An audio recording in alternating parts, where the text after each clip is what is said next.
بسم اللہ الرحمن الرحیم والصلاة والسلام علی رسولہ الکریم وعلی آلہ واصحابہ اجمعین اما بعد۔ معزز سامعین کرام، السلام علیکم ورحمۃ اللہ وبرکاتہ۔ آج ہم آپ سے بات کریں گے خواب کے اندر دوا دیکھنے کے حوالے سے۔ اس کی مختلف صورتیں ہیں اور اس کی مختلف تعبیریں ہیں۔ اگر آپ ان تمام صورتوں کی تعبیریں جاننا چاہتے ہیں تو آپ اس ویڈیو کو آخر تک لازمی دیکھیں، اور اگر آپ نے ابھی تک ہمارے چینل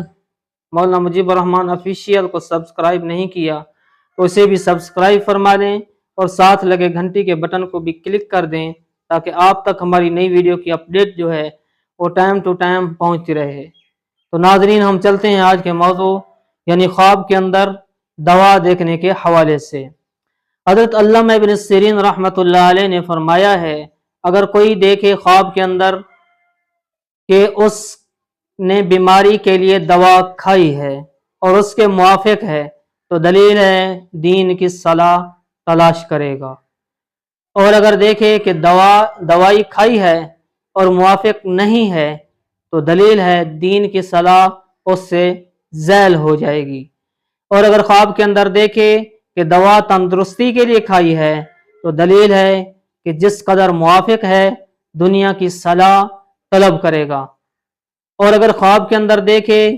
کہ لوگوں کے لیے دوا بنائی ہے دلیل ہے خلق خدا پر احسان کرے گا،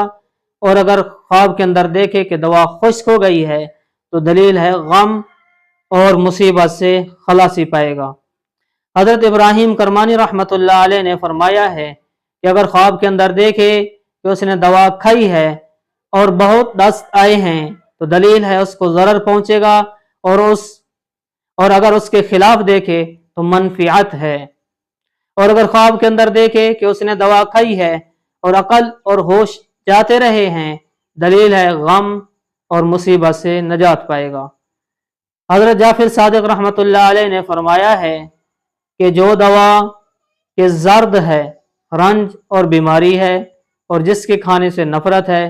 تو وہ بیماری پر دلیل ہے۔ اگر آپ بھی ہم سے کسی خواب کی تعبیر پوچھنا چاہتے ہیں، کوئی مسئلہ پوچھنا چاہتے ہیں،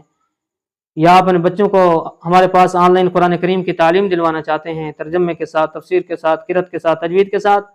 تو آپ میرے واٹس ایپ نمبر کے اوپر رابطہ کر سکتے ہیں۔ میرا واٹس ایپ نمبر نوٹ کیجئے 00923335777005۔ ویڈیو کو لائک کرنا اور چینل کو سبسکرائب کرنا نہ بھولیے گا۔